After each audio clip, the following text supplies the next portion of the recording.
how to enable RTX shaders on Minecraft Bedrock. Now this is very easy. All you have to do is to launch your Minecraft Bedrock and then just simply choose on Marketplace. Now, if you don't have access to your Minecraft Bedrock Marketplace, then what you want to do is just to open up any working or preferred web browser on your end and then just head into Minecraft Marketplace.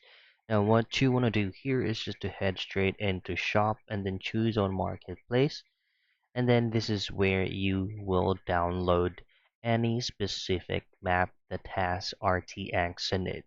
And here just simply type in RTX maps, and then before doing this make sure that you are running a video card or are running with the RTX video card. If not, it's not gonna work out.